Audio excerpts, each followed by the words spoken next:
Grace po lumabas ang tunay na kulay. At eto, Bongbong Marcos sinisisi si former President Rodrigo Duterte sa nangyayaring korupsyon sa bansang Pilipinas. Ang galing mo talaga. Ang galing mo, kupal ka. Kakaiba ka talaga. Lahat na lang talaga. Siguro yung pag hindi pagsipilyo ni Marcos Jr. kamakailan lang nakita natin yung video niya na puro tartars. Baka sinisisi niya rin kay Pangulong Duterte dahil nakakalimutan niya magsipilyo. Lahat na lang no? Sino ba presidente ng Pilipinas? Si Pangulong Duterte pa rin ba? Di ba ikaw na? Tanga ka ba?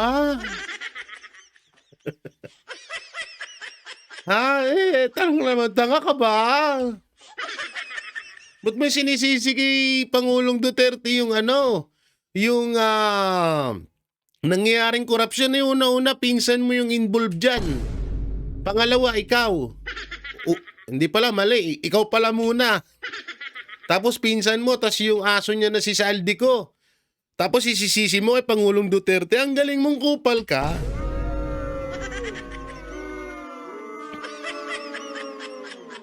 Kakaiba din talaga si No? Kakaiba din talaga tong ewan ko talaga. Siya na, parang sinalo niya na lahat. Lahat ng kapalpakan na ibinuhos sa mundo, sinalo ni Bongbong Marcos lahat. Ang tindi. Ito yun, ito yun, Papakita natin. Yan. Pangulong Marcos itinuro ang Duterte admin sa umano'y pag-alis ng sistema para labanan ang korupsyon. Wait lang, tingnan natin masyadong bumabay. Ang korupsyon sa proyekto.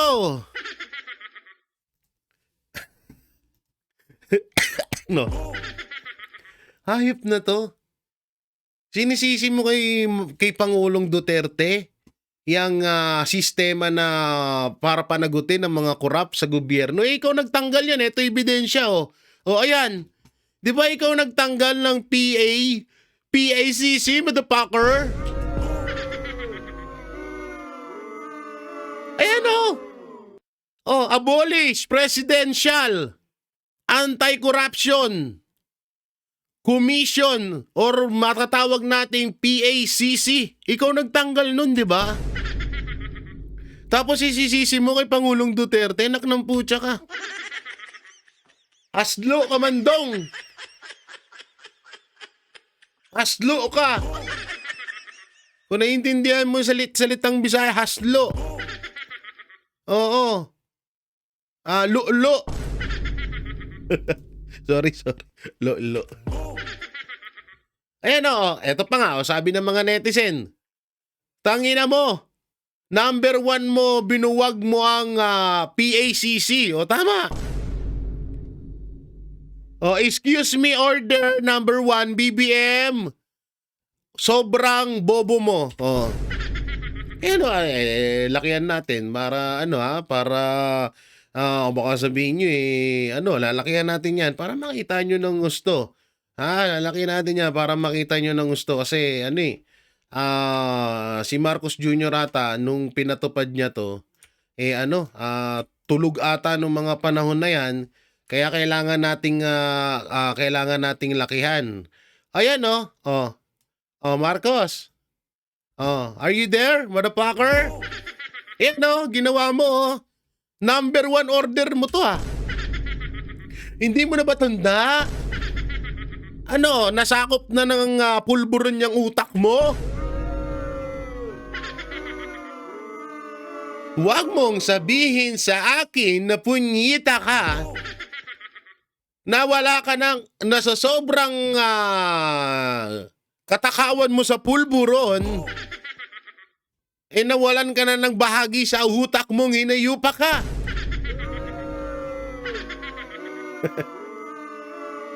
Anak ng teteng, ikaw nagtanggal nun eh, tapos isisisi mo kay Pangulong Duterte. Gago ka ba? Saan yung gago natin dito? Wala yung gago natin dito eh. Ito ba yan? Nawala yung gago natin eh. Binura ko na eh. Tanginang to. Yung sinisisi kay Pangulong BBM mo, ito pa, ito, papakita ko pa sa inyo, teka lang, ito.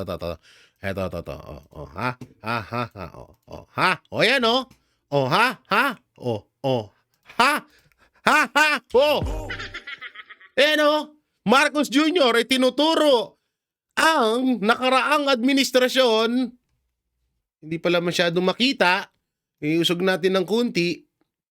Yan. Ayon to kay Archlight. Yan. Usog tayo dito ng korte. Nakaraang admin bilang may sala sa budget. Chaus. Tama ba basa ko? Paano mo sisisihin si Pangulong Duterte? Ikaw yung nagtanggal. Ayan Ginagawa mo na namang kaming tanga ka. Ginagawa tayong tanga nitong yudipunggol na to, no? So ibig sabihin, hindi pala ikaw ang nun. So ibig sabihin, mapaniwalaan namin yung sabi-sabi na si Martin Romualdez at Lisa Araneta Marcos talaga ang nagkokontrol ng administrasyon, tama? Tama ba yon? Na si Lisa Araneta Marcos tsaka si Martin Romualdez ang nagkokontrol ng administrasyon? Kasi ikaw ang nagbuwag ng PACC. Na Presidential Anti-Corruption Commission. Tapos ngayon isisisi mo kay Pangulong Duterte na kunwari wala kang alam. Ano yan, nakalimutan mo? Ano ka, baka may Alzheimer disease ka na.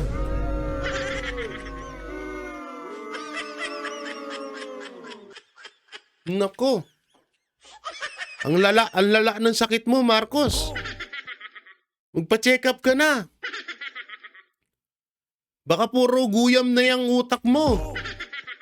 Baka puro usok na yan, ha?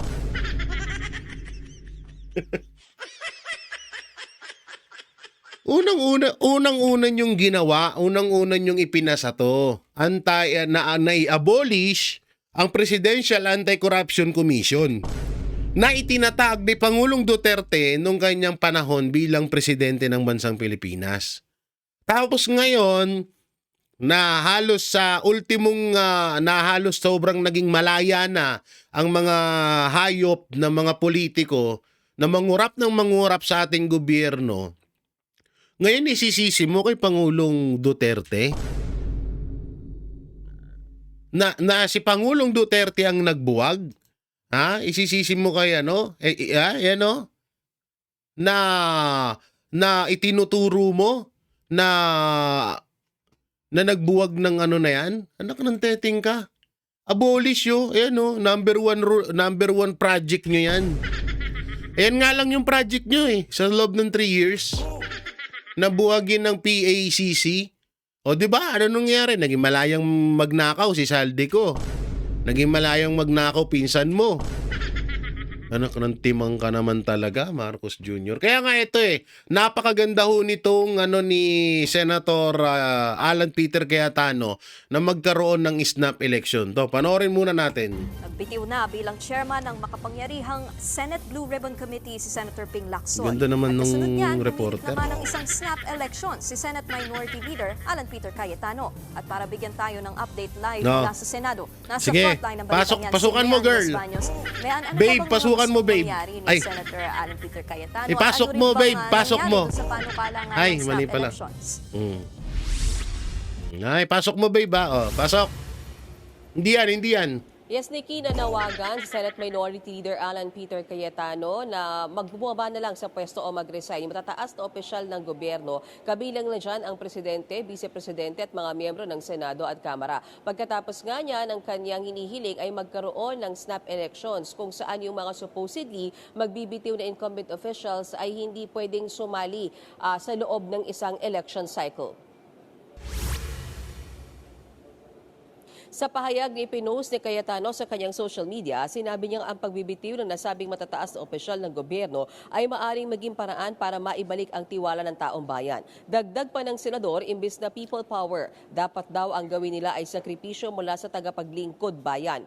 Walang drama, walang excuses, walang recycling. Isang clear slate daw para sa mga Pilipino at turning point para sa renewal at revival. Sabi rin ni Cayetano na ang serye ng isyu ng korupsyon sa gobyerno ay naging dahilan para mawala ang tiwala ng tao sa mga lider ng bansa. Totoo. Git pa ng senador, kung totoo silang nagsisilbi sa bayan, hindi dapat matakot ang mga opisyal na magsimula muli. Nagsisimula daw ang tunay na pagbabago sa pagiging matapat at pag-amin na panahon na para buwaba sila ng pwesto. Samantala, iginiit ni Senate President Tito Soto na wala sa konstitusyon o walang legal framework ang snap elections. Bago yan, Ito, lagi na lang itong kontra eh. Bakit? Natatakot ka matalo? Eh, sa bagay, hindi ka natatakbo sa 31 daw. Diba sabi niya? Ay, nako, Tito Soto. Hanggang ngayon, nangihinayang ako sa'yo. umugong muli ang isang coup o posibilidad na pagpapalit ng liderato sa Senado. Wala pang isang buwan matapos ang palitan si Senator Chis Escudero na ngayon Senate President Tito Soto, pero agad niyang itinanggi ni Senate President Pro Tempore Ping Lacson. Giit niya, lumang saywar tactic lang ito para manlito at magpakalat ng intriga sa mga miyembro ng mayorya ng Senado. Wala rin daw itong kinalaman sa desisyon niyang mag-resign bilang chairman ng Blue Ribbon Committee. Kayang-kaya naman daw kasi niyang harapin ang mga pressure, pero ang mahirap daw harapin ay ang frustration. Nitong weekend lang, Nikki, nang magdesisyon si Lacson na magbitiw bilang chairman ng Senate Blue Ribbon Committee. Yan ay matapos daw ipahayag ng ilan sa mga kasamahan nila sa Senado ang pag-aalinlangan sa paungunan ni Lacson sa investigasyon hinggil sa mga maanumalyang flood control projects. Samantala, Nikki, giit ng senador, nagsisilbi lamang siya sa Blue Ribbon dahil sa kagustuhan ng kanyang mga kasama sa Senado. Pero kung ang ilan sa kanila ay tila minamasama ang kanyang paunguna sa investigasyon, panahon na raw para siya ay bumaba sa pwesto para magsilbi na lang. At kung sino mang senador sa tingin ng kanyang mga kasamahan ay may mas kayang pangunahan ang komite. Alam mo, Senator Ping Lacson, kung maayos naman yung ginagawa mo at sa tingin mo ay maayos naman, ba't mo kailangan dumepende sa opinion ng iba? Kaso, obvious na Obvious na kasi na wala talaga. Walang saysay yung pagiging chairman ng Blue Ribbon Committee mo at yung pamumuno mo sa pag-iimbestiga dyan sa flood control scam. Kasi kapag papunta na sa Malacanang yung topic, papunta na kay Marcos Jr., bigla kang lumilihis. Ganun yung ganun yung nangyayari. Kaya ang mga netizen talagang sa talino ng mga Pilipino talaga napapansin nila agad yun.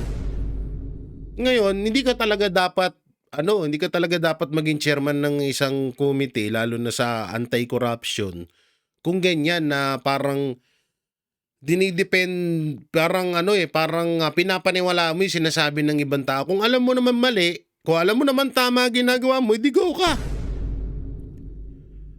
Siguro din talaga, etong si Senator Ping Lacson, talagang nahalata niya na rin at talagang hindi niya na rin kaya sigurong lunukin na parang utos-utusan siya ni Soto o kaya ni Romualdez. Parang ganun ang nangyayari kasi, kaya siguro napag-isip-isip nito na magbitaw na lang. Kaysa naman na masira yung pangalan niya. Baka hindi na siya, baka matulad siya sa Marcos, na kung hindi pa dahil sa mga Duterte, hindi na hindi makakabalik sa larangan ng pagiging presidente. Nikki, sa huli, ang sinabi ni Senator Ping Lacson, tuloy ang kanyang laban sa korupsyon, gayon din sa pag-aabuso sa paggamit sa kaba ng bayan. Samantala, Nikki, explain ko lang, usually, meron na sesyon ang Senado, alas 3 ng hapon, 3 p.m. onwards, from Monday to Wednesday. But for this week, Nikki, walang sesyon ng Senado, pero ang paliwanag dyan ni Senate President Soto ay dahil para makapag-focus muna ang mga senador sa mga committee hearings ng budget dahil yan yung may deadline sa December. So, kailangan mo na nilang tapusin na sana yung mga committee hearings para sa 2026 national budget. Nikki? Mayan, what's next ba for Senator Ping Lacson? Ganda talaga ni Babe. Hi Babe, I'm Jay. I'm ready to snatch. Senate Blue Ribbon Committee as chair. Parang gusto ko na lumipat sa TV5. Parang yung ako na sa SMNI. Ay, wala na bakit. Masama.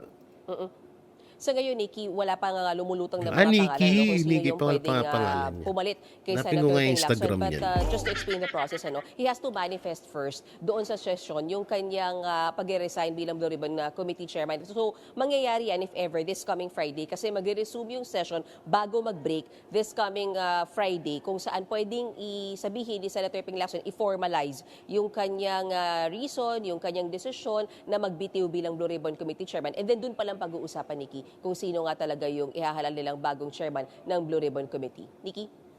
Yan ang express report ni Men Los Baños. Live No, pero wait lang. Kahit nakapikit no? Ang ganda pa rin. Ang ganda pa rin ng baby ko. Mula- Uy! Oo, iba ang TV5 ba? Manny Pangilinan ba? Tama ba? Manny Pangilinan.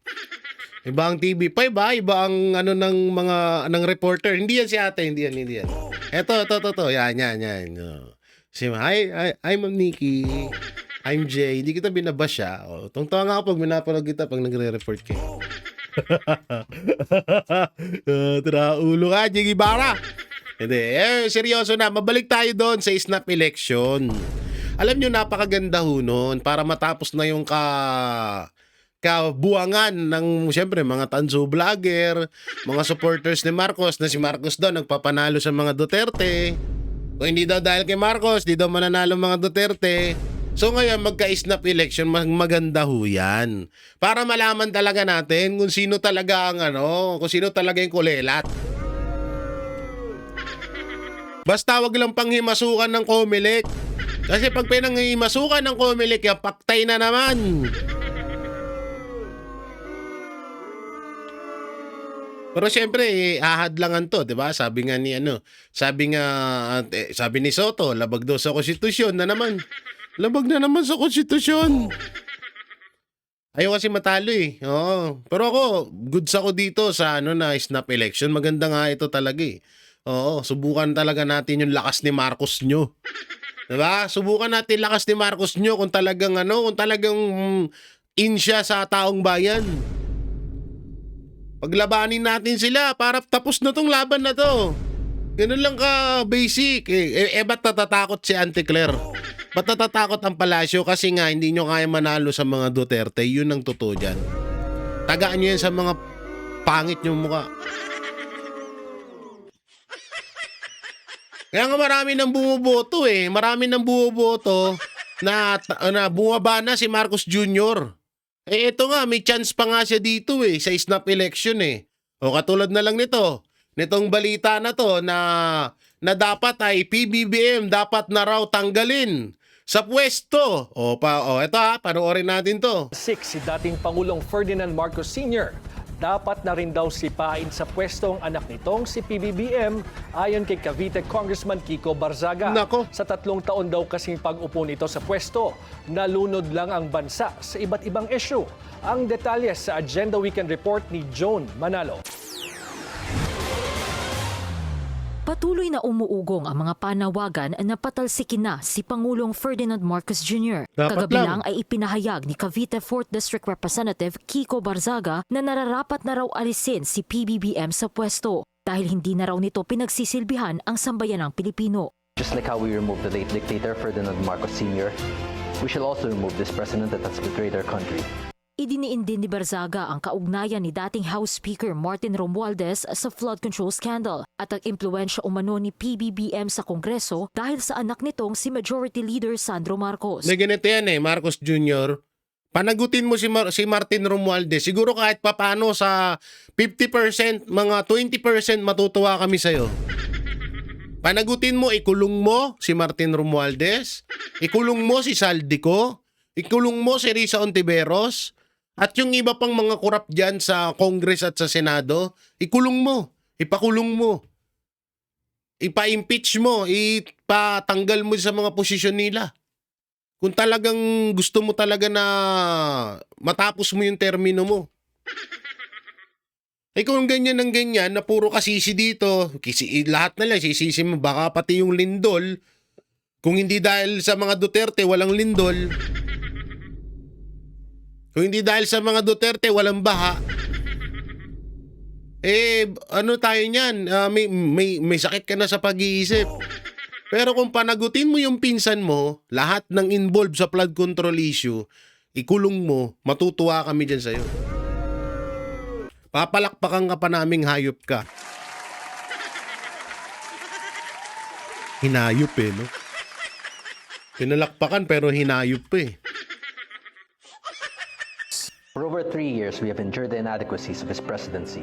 From almost losing Mindanao to secession, to the escalating tensions may almost sound leading us sa to patay war, tayo and dito. lastly, to our current problem now. Ba't may sounds kasi yun, Kiko Barzaga? Oo, ano ba naman sounds mo? Hundreds of billions of flood control funds stolen. Daming pera, biruin mo yan, no, guys, oh. Biruin niya, no? Pera natin lahat yan. Pera natin hula to. Pera natin yan. Pinagsama-samang dugot pawis natin sa pagtatrabaho yan. Tapos, ilang tao lang ang nakinabang. Gusto nyo pa rin talaga yon? Gusto nyo pa rin ng ganyan? Di pa rin kayo nadadala? Di kayo nagsasawa? Siguro, yung mga hindi nagsasawa sa korupsyon ng gobyerno, siguro sila yung mga kahit papano nakakain 3 beses isang araw. Masarap yung pagkain. Nakakapag-aral yung mga anak nila sa mga gandang eskwelahan. Kompleto ang gamit sa paaralan. May sarili silang bahay. May sarili silang lupa. Wala silang problema sa kanilang pamumuhay. Siguro yun yung mga hindi natutuwa. Sila siguro yung mga tuwang-tuwa sa mga nangyayaring korupsyon. Paano na lang yung mga kababayan natin walang bahay? Walang sapat na makain, walang sapat na matirahan, walang sapat na edukasyon dahil sa korupsyon na to. Ano na lang yung kalagayan nila ngayon? Hindi kayo naawa sa kanila. Itong mensahe ko na to sa mga kapwa ko kababayan na lalong-lalo na yung mga sumusuporta kay Marcos Jr.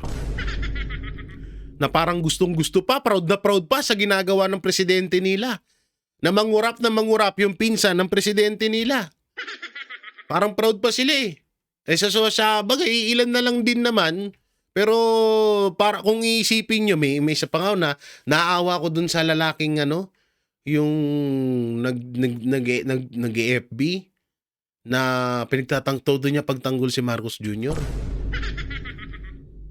Sabi ko, tumanda ka ng ganyan, tanga ka pa rin. Wala ka na halos ngipin, tanga ka pa din. Kesyo, ang dahilan, hindi daw palamura si Marcos. Bakit daw sinusuportahan si Duterte, palamura daw. Nalaman niyo yung kantang Santong Kabayo?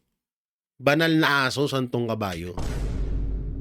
Hindi niyo nakikita yon sa pagkatao ni Pangulong Duterte at Pangulong Marcos?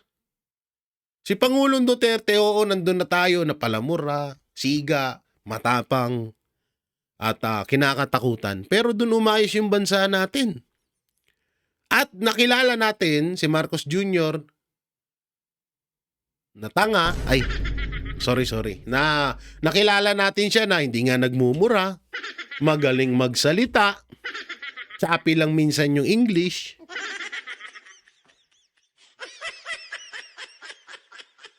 Na minsan loading yung utak.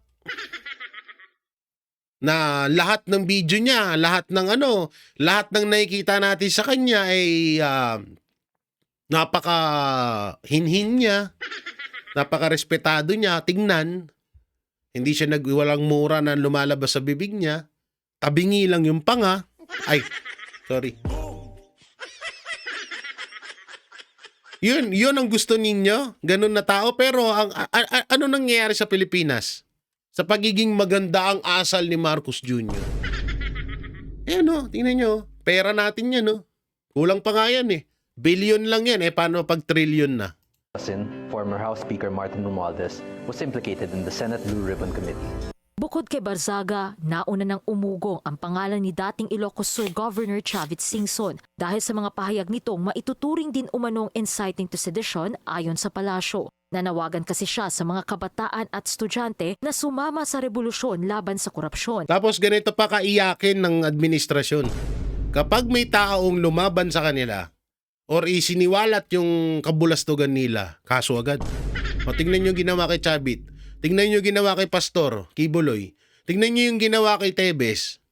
'Di ba? Tingnan nyo yung ginawa kay, sino ba tong, yung dating ano ng City Jail. Tingnan nyo yung ginawa kala Doc Lorraine kay Eric Celis. Lahat. Kapag nilabanan mo sila or nilabas mo yung kabulastugan nila, may kaso ka na agad. Ito, kay Chavit Singson, meron din. Kiko Barsaga, meron din.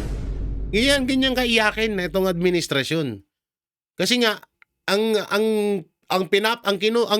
talagang pinapalawig nila ngayon ay yung kapangyarihan nila. Kasi nga, sila may kapangyarihan na, putay na, anytime pwede kitang kasuhan, ako presidente.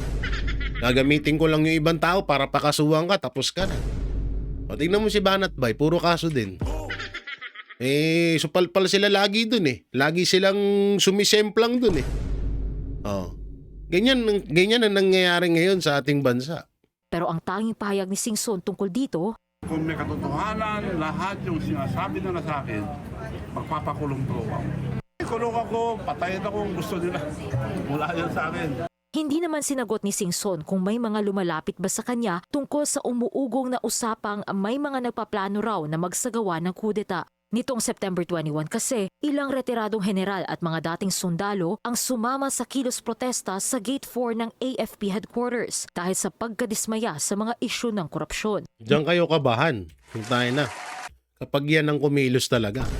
Kaya yung pag-amin ni General Browner na may mga lumapit at kinausap na siya. Kinausap siya ng mga retired general at highest official. Doon na kayo kabahan. At sana nga, gumalaw na nga kasi tagal na natin din naririnig yan. Puro katulad na lang yun. Sino yung Kap Dado ba yun? Ado. Kap Ado, Dado. Sorry ako, baka mamali ako ng salita. Ang tagal na hunong kikilos na. Yung katulad yung MILF, kikilos na. Gito ganyan. Hanggang ngayon wala pa rin. Sorry po, pasensya. Alam ko po, kakampi namin kayo. Kakampi kayo ng mga Duterte, kakampi kayo ng mga Pilipino. Pero sobrang tagal. Papabutin pa ba natin ng 6 years, 5 years? Another 1 year na naman na pagpapahirap sa mga Pilipino? Ganun na naman ba ang mangyayari? Mag-aantay na naman tayo ng ilang taon? Ang dami nang namamatay ng mga kababayan natin, no? Ang dami ng baka tanungin nyo ako, ikaw ba Jay, kung halimbawa na kumilos na ang AFP, ang MILF, sasama ako, putang ina. Hindi lang ako puro ngawa dito sa vlog ko.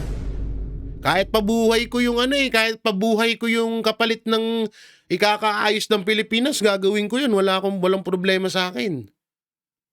Yun ang binigay sa akin ng misyon na itaas. Bakit ko kailangan talikuran yun? Hindi ako puro salita lang dito. Ang akin lang dito, sana, wag naman na tayo puro salita na plano dito, plano doon. Ang tagal na natin pinaasa din ng ibang Pilipino. Kawawa yung mga kababayan natin, lalo na ngayon. Sandamakmak na sakuna nangyayari. Ulan, baha, lindol. May nangyari na namang lindol ulit. Tapos yung mga politiko, ang laya mangurap. Yung mga kababayan natin, bibigyan lang pangkulungan ng aso. Nakanteteng, dapat doon pa lang kumilos na tayo eh. Hindi yung lagi tayong paasa na lulusob, hindi naman kailangan ng sakitan dito eh. Pumunta tayo sa harap ng Malacanang, panawagan natin yung kagustuhan natin, tapos. Ipakita ng AFP na ayaw na nila ng gobyerno. Ipakita ng MILF na ayaw na nila ng kalakaran or ginagawa ng gobyerno. Hindi naman kailangan pag magrarally, gulo agad. 'Di ba? Kaso wala eh. Kayo na lang inaantay ng mga Pilipino. Katulad ngayon, magiging ombudsman na si Remulla. Yung korte na isa sa mga inaasahan natin, wala na din. Halos lahat, wala na eh. Ang natitira na lang, pag-asa ng bayan, AFP. Tsaka yung MILF. Kung pati kayo, hindi na rin kayo gagalaw, wala na. Walang saysay itong mga pinaglalaban natin ngayon. Ako na nagsasabi sa inyo. Muling pinabulaanan ni Armed Forces of the Philippines Chief of Staff General Romeo Brawner Jr. na may nilulutong kudeta ang militar laban kay PBBM. Nagulat daw siya nang mabalitaan niya ito at nagbabala nagguguluhin lamang ng kudeta ang estado ng bansa. The coup rumors.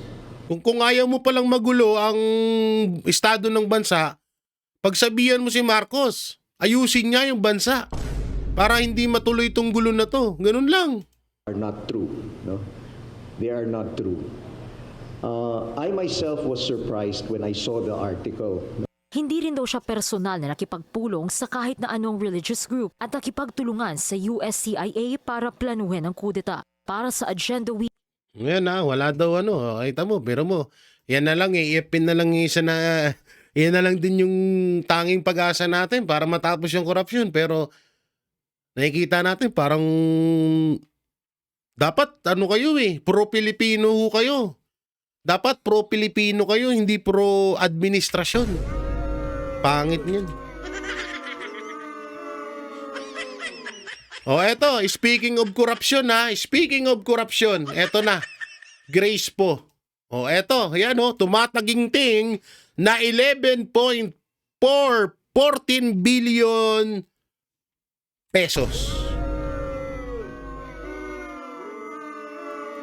11 billion exertion. Hindi, tama ba? Insertion pala. Ha? Ayan laki nandiyan pa si yung isang mangga, si Tolentino. At yung isang putak ng putak din na ate ni Marcos Jr. Ito si Amy Marcos, anak ng Teteng. Ang lakas mo makasita kay Risa Ontiveros sa 3 billion insertion nun. Tangina, mas malaki ng doble sa'yo. Ang pinakamalupit pa dito, ang pinakamalupit dito, yung senador na sobrang tahimik, meron din. Ayan 4 billion. Andan din si Villar, si Nancy Binay, si Cayetano, si Ejercito, at eto din, yung isa sa dulo, yung kasunuran ni Erson, si Pimentel. Nandyan din si Rapi Tulfo, pero eto, dito tayo tumutok sa dalawang to. Yan, sa tatlong ito na napakalalaki. Si Amy Marcos, si Tolentino, tsaka si Grace po. Na meron lamang 11 billion insertion in 2025 national budget. Kaya naman pala nananahimik Minsan nakakatakot din talaga yung sobrang tahimik, no? No? Nakakatakot yung sobrang tahimik, ganito Sobrang tahimik ni tawag dito ni Grace po yung pala. Tangina, mag-away-away kayo dyan, may 11 billion ako. Pero mo 11 billion, putang ina. Pagsamasamahin natin lahat ng insertion nitong lahat ng mga senador na involved dito. Putang ina, laki. Oo. Sobrang laking pera ho nito. Ito, Taberna reveals partial list of alleged Senate insertion in 2025 national budget. Taberna. So, ibig sabihin, si Katunying, si Taberna ang naglabas pala nito. At nakita lang natin na post sa Facebook. So, dapat pala, Anthony Taberna, rumekta ka na kay Grace po agad. Matatandaan ho natin, isa din to si Grace po sa hanggang ngayon ay hinahanap natin. Asan ka na? Ba't hindi ka nagpaparamdam, girl? May 11 billion ka, girl. Bigla ka na nahimik, girl, Tanga na ba't ganun? Grabe, no? 11 billion. Kahit ito na lang sa akin, yung 14 million, Tayo na ito, 11 billion, tas 400 million, 14 pesos. 414 million pesos. Pagdating kay Tolentino na wala naman nagawa sa bansa, anak ng Teteng, baka alam ko na, nagastos tong eleksyon.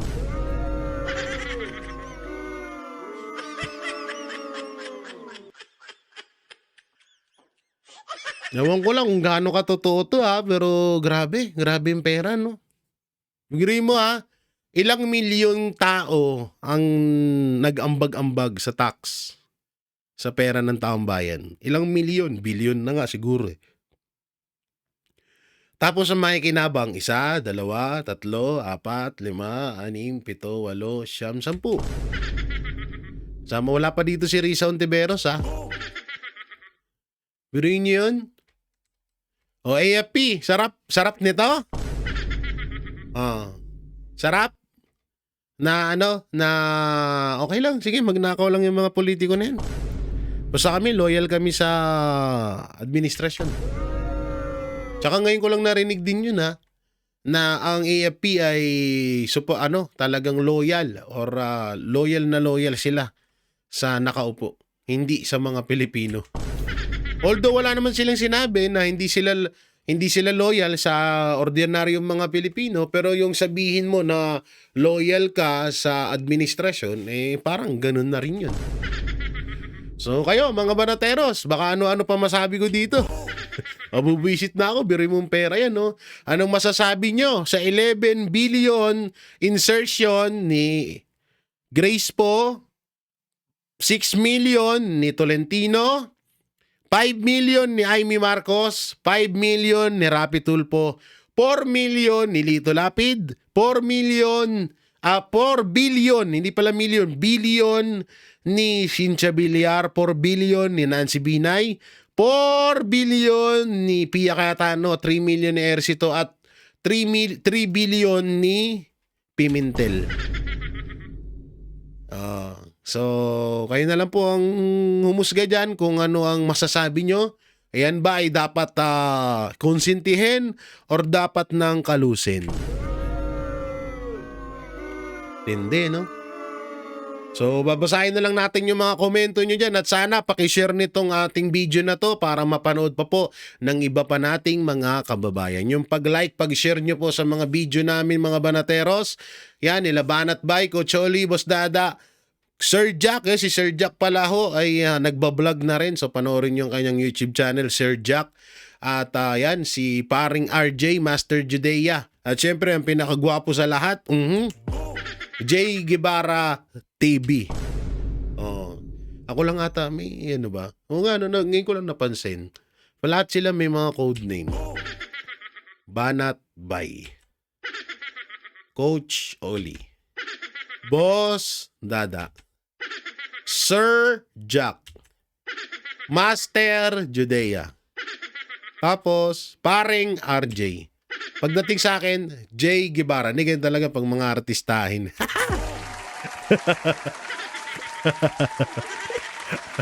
Ganyan talaga pag mga artistahin. Ako lang nagbubukod tangin sa aming walang screen name ba tawag doon? Kasi screen name na tong...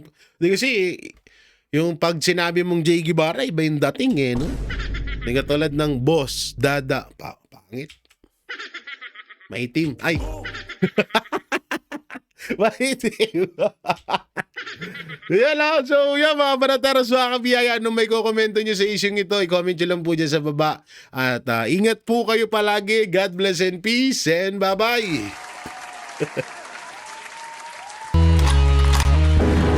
Yan ang banateros, walang inuurungan. Pag tama palakpakan, pag mali ay babanatan. Yan ang banateros, boses ng ordinaryong Pilipino.